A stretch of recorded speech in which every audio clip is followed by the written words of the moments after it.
Hello students, first of all I would like to introduce myself. My name is Virendra Advera. I am a lecturer of English and I am going to teach you tense. Tense is the most important topic of the whole English grammar. English grammar का अगर सबसे important topic अगर कोई है तो that is tense. All other topics are directly or indirectly connected with the tense. बाकी topics या तो प्रत्यक्ष रूप से या अप्रत्यक्ष रूप से टेंस से जुड़े हुए हैं, इसलिए ये टॉपिक आना बहुत जरूरी है. If you want to have the knowledge of English, if you want to have the command of this language, you must know the topic tense. और ज्यादातर प्रोफेशनल क्लासेस में जब पढ़ाया जाता है व्हाट इज टेंस, तो कई प्रोफेशनल बोलते हैं sir tense means tension. Tense means tension. Tense का टेंशन से क्या रिलेशन है? बोल सर बचपन से लेकर पढ़ाई के एंड तक टेंस पढ़ा फिर भी कुछ भी समझ में नहीं आया तो टेंशन ही तो है ना सर. तो टेंस एक ऐसा टॉपिक है जिसमें हो सकता है आपने पूरी पढ़ाई कर ली हो, उसके बाद भी आपको ये टॉपिक समझ में नहीं आया हो. जिस तरह से किसी भी सब्जेक्ट को समझने के लिए पहले उस सब्जेक्ट का मीनिंग समझ में आना बहुत जरूरी है. अगर आपको फिजिक्स पढ़नी है तो पहले आपको पता होना चाहिए कि फिजिक्स का मतलब क्या होता है. अगर आपको केमिस्ट्री पढ़नी है तो आपको पता होना चाहिए कि केमिस्ट्री का मतलब क्या होता है. अगर आपको फिजिक्स का मतलब ही नहीं पता, अगर आपको केमिस्ट्री का ही मतलब नहीं पता, तो आप फिजिक्स क्या पढ़ेंगे, केमिस्ट्री क्या पढ़ेंगे. उसी तरीके से आपको टेंस समझने के लिए सबसे पहले टेंस का मतलब समझ में आना जरूरी है. जब तक टेंस का मतलब समझ में नहीं आएगा तब तक टेंस समझ में नहीं आएगा किसी भी हाल में. टेंस को जनरली ग्रामर के अंदर बचपन से सिखाया जाता है कि इसका मतलब होता है काल, और काल को जनरली टेंस कहते हैं. काल यानी टेंस, और टेंस मीन्स टाइम. ये हमें सिखाया जाता है कि tense is equal to time. और इसी सबसे बड़ी गलती के कारण हम कभी इस टॉपिक को समझ ही नहीं पाते हैं. टेंस और time are two different concepts. Tense और टाइम ये दोनों अलग अलग चीजें हैं, ये एक नहीं है. और हमें यही सिखाया जाता है, किताबों में भी यही लिखा हुआ है कि टेंस मीन्स काल और काल मतलब टाइम. फॉर एग्जाम्पल चलो मान लेते हैं कि टेंस का मतलब टाइम है. देखिए टेंस और टाइम में एक बहुत बड़ी समानता है. टेंस तीन होते हैं, प्रेजेंट, पास्ट, फ्यूचर. और टाइम भी तीन होते हैं, प्रेजेंट, पास्ट, फ्यूचर. इस समानता के कारण ही generally it is misunderstood that tense is time. देखिए बहुत सारे लोगों में बहुत सारी समानताएं हो सकती है. हो सकता है आपको पर्टिकुलर कोई हीरो अच्छा लगता है, मुझे भी अच्छा लगता है. आपको पर्टिकुलर कोई डिश अच्छी लगती है, मुझे भी अच्छी लगती है. लेकिन उसका मतलब ये नहीं है कि वो आप और मैं सेम हो गए. अगर टेंस का मतलब टाइम हुआ, प्रैक्टिकली बात करते हैं, तो प्रेजेंट टेंस हमेशा प्रेजेंट टाइम को दिखाएगा, पास्ट टेंस हमेशा पास्ट टाइम को दिखाएगा, और फ्यूचर टेंस हमेशा फ्यूचर टाइम को दिखाएगा. अगर टेंस और टाइम सेम है तो दोनों का पैरामीटर सेम होगा. और अगर दोनों में डिफरेंस आया तो इसका मतलब ये क्लियर हो जाएगा कि टेंस चीज अलग होती है और टाइम चीज अलग होती है. एक एग्जांपल लेते हैं. मैंने 10वीं कक्षा पास कर ली है. कर ली है प्रेजेंट टेंस है ये, लेकिन कौन से टाइम में पास किए है? पास्ट टेंस में, पास्ट टाइम में. जब आपने मुझे कहा कि मैंने 10वीं कक्षा पास कर ली है, ये कार्य आप कर चुके हैं, तो ये काम जो आपने किया है ये पास्ट टाइम में किया है. टेंस तो प्रेजेंट है लेकिन टाइम पास्ट है. मेरे पिताजी अगले सप्ताह दिल्ली जा रहे हैं.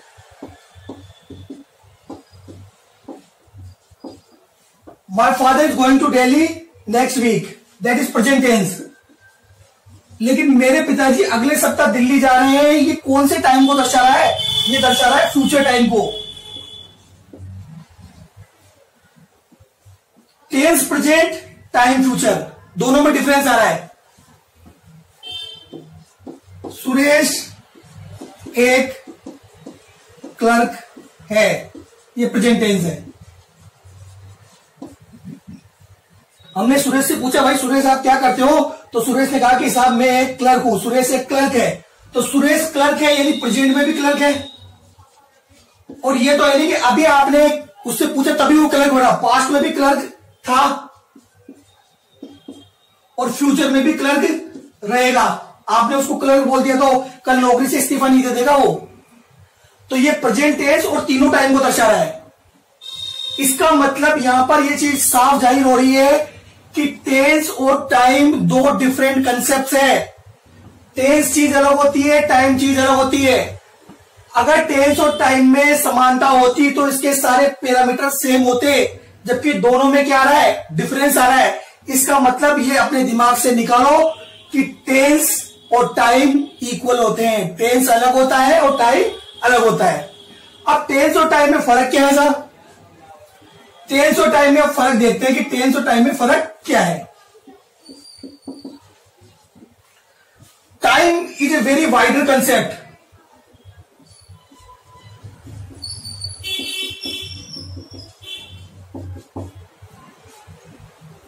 The widest concept is the time. It can never be defined. इसको आप फील कर सकते हैं,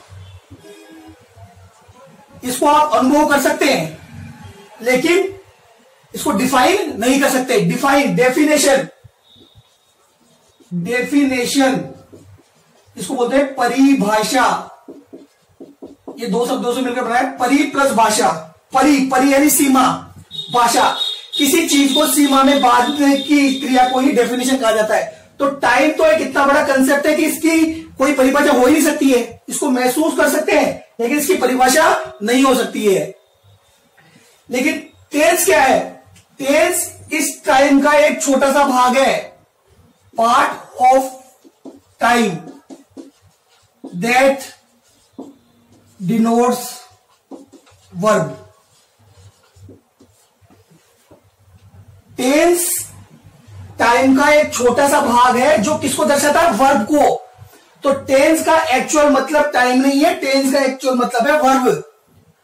अगर आपको टेंस समझना है तो आपको टाइम समझने की जरूरत नहीं है। अगर आपको टेंस समझना है तो वर्ब समझने की जरूरत है, क्योंकि वर्ब समझ में आ गई तो टेंस समझ में आ जाएगा। क्योंकि टेंस का मतलब ही, टेंस और टाइम के फर्क को समझने के लिए हम एक कॉमन एग्जाम्पल लेते हैं। वर्ल्ड, संसार, कंट्री, मान लीजिए इंडिया। वर्ल्ड के अंदर सारे देश आ गए, कोई भी देश बाकी नहीं है, लेकिन वर्ल्ड का एक छोटा सा पार्ट है इंडिया।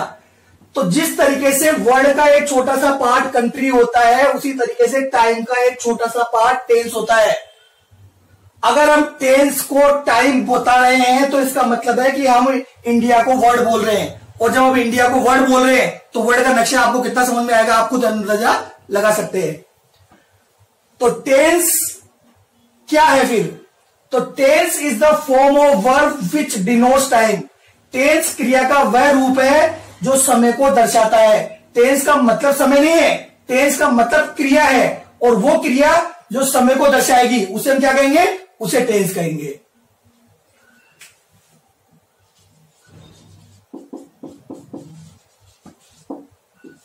तो अब तक हमने ये समझा कि tense is equal to verb और verb is equal to tense.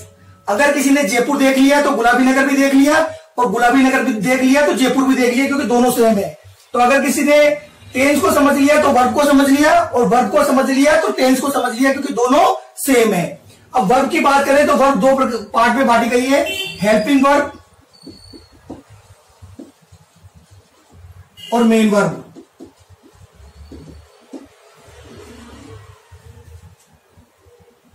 Actual में जो वर्ब होती है, वर्ब का जो मीनिंग होता है उसको बोलते हैं एक्शन। सब्जेक्ट जो भी एक्शन कर रहा है, जाना, पढ़ना, खेलना, दौड़ना, ये सब क्या है? ये सब एक्शन है। सब्जेक्ट के द्वारा किए गए एक्शन ही क्या कहलाते हैं? वर्ब कहलाते हैं। इसको दो पार्ट्स में बांटा गया है, हेल्पिंग वर्ब और मेन वर्ब। एक्चुअल में ये दो वर्ब नहीं है, ये एक ही वर्ब है। एक्चुअल में मेन वर्ब ही होती है, लेकिन इस मेन वर्ब की ये हेल्प करती है अलग अलग टेंसेस में उसको आइडेंटिफाई करने के लिए, इसलिए इसे बोलते हैं helping verb. It's like an owner, it's like a servant. Main verb जो होगी वो मालिक का कार्य करेगी, और जो हेल्पिंग वर्ब होगी वो सर्वेंट का कार्य करेगी। तो एक्चुअल में वर्ब जो एक्शन वर्ब होती है वो मेन वर्ब भी होती है, जाना, खेलना, पढ़ना, ये सब मेन वर्ब है। लेकिन अलग अलग टेंसेस में अलग अलग पार्ट को डिवाइड करने के लिए, अलग अलग आइडेंटिफिकेशन करने के लिए हमें हेल्पिंग वर्ब की जरूरत पड़ती है। तो ये मेन वर्ब की क्या करती है, हेल्प करती है, इसलिए क्या कहते हैं इसे, हेल्पिंग वर्ब। अब आपको समझना है, एक तो सब्जेक्ट कर्ता, क्रिया को करने वाला, द पर्सन हु एक्ट्स, कर्ता कहलाता है। मैं पढ़ा रहा हूं तो मैं करता हूं, आप पढ़ रहे हैं तो आप करता है। जो एक्शन कर रहा है दैट इज सब्जेक्ट। और वर्ब हम पढ़ ही चुके हैं, एक्शन। और एक होता है ऑब्जेक्ट, कर्म। इसको लेकर ज्यादातर बच्चे भ्रमित रहते हैं, ज्यादातर बच्चे समझ नहीं पाते हैं। वो कहते हैं कि सर सब्जेक्ट और वर्ब के बाद जो भी आता है वो ऑब्जेक्ट हो जाता है। नहीं, ऐसा नहीं होता है। देखिए, सब्जेक्ट जो होता है ना, ये कोई ना कोई एक्शन कर रहा है, वर्ब कर रहा है। ये किस पर कर रहा है? सब्जेक्ट जो एक्शन कर रहा है वो किस पर कर रहा है? जिस पर एक्शन किया जाएगा उसे हम ऑब्जेक्ट कहते हैं। द पर्सन और the thing on which action is done by subject is called object. जिस वस्तु या व्यक्ति पर कर्ता क्रिया करता है तो उसे क्या कहते हैं? ऑब्जेक्ट कहते हैं। ये दो प्रकार का होता है, डायरेक्ट ऑब्जेक्ट यानी निर्जीव कर्म, और इनडायरेक्ट ऑब्जेक्ट यानी सजीव कर्म। एग्जाम्पल लेते हैं, मैं अंग्रेजी पढ़ाता हूं, तो मैं सब्जेक्ट हो गया, पढ़ाना मेरी वर्ब हो गई, और मैं पढ़ाने का काम किस पर कर रहा हूं? अंग्रेजी पर कर रहा हूं, तो अंग्रेजी ऑब्जेक्ट हो गया। तो इसका ट्रांसलेशन क्या हुआ? आई टीच इंग्लिश। तो इंग्लिश इसमें कौन सा ऑब्जेक्ट है? डायरेक्ट ऑब्जेक्ट है, निर्जीव ऑब्जेक्ट है। इसी की जगह मैं कहूं कि मैं तुम्हें पढ़ाता हूं, मैं सब्जेक्ट, पढ़ाना मेरी वर्ब, और मैं पढ़ाने का कार्य तुम्हें पर कर रहा हूं। तो तुम्हें क्या है? तुम्हें इनडायरेक्ट ऑब्जेक्ट है, सजीव कर्म है ये। किसी वाक्य में दोनों कर्म भी हो सकते हैं। मैं तुम्हें अंग्रेजी पढ़ाता हूं, मैं सब्जेक्ट हो गया, पढ़ाना मेरी वर्ब हो गई, मैं पढ़ाने का कार्य तुम्हें पर भी कर रहा हूं और अंग्रेजी पर भी कर रहा हूं। तो जो तुम्हें वो इनडायरेक्ट ऑब्जेक्ट है और अंग्रेजी है वो डायरेक्ट ऑब्जेक्ट है। अब हमारे वाक्य का पैटर्न होता है subject plus verb plus object. अब क्वेश्चन हमारे सामने ये आता है कि दोनों ऑब्जेक्ट आ गए तो किस ऑब्जेक्ट को आगे लेकर आए? तो देखिए, हमेशा ध्यान रखना, दोनों में से कोई सा भी ऑब्जेक्ट आगे आ सकता है। इसको ट्रांसलेट करेंगे, आई टीच यू इंग्लिश। ये इसको ट्रांसलेट कर सकते हैं, I teach English to you. तो यहां पर क्या डिफरेंशिएट हुआ? दोनों बोथ सेंटेंसेज आर करेक्ट। इसमें रूल ये है कि अगर आप सजीव कर्म को आगे लाओगे तो निर्जीव कर्म से पहले टू नहीं लगेगा, लेकिन अगर आप निर्जीव कर्म को आगे लाओगे तो सजीव कर्म से पहले टू लगेगा। ये इसका नियम है। जब वाक्य में दोनों के दोनों ऑब्जेक्ट हो तो आपको इस नियम को फॉलो करना पड़ेगा। तो सब्जेक्ट कार्य को करने वाला, वर्ब जो कार्य को करने वाला जो एक्शन कर रहा है वो वर्ब है, और ऑब्जेक्ट जिस वस्तु या व्यक्ति पर कर्ता क्रिया कर रहा है। द पर्सन और the thing on which action is done by the subject is called object. Object has two parts, direct object and indirect object. When in a sentence there are both objects, any object can be placed before. लेकिन ध्यान क्या रखना है, यदि सजीव कर्म को आगे लाओगे तो निर्जीव से पहले टू नहीं लगेगा, और निर्जीव को आगे लाओगे तो सजीव कर्म से पहले टू लगेगा।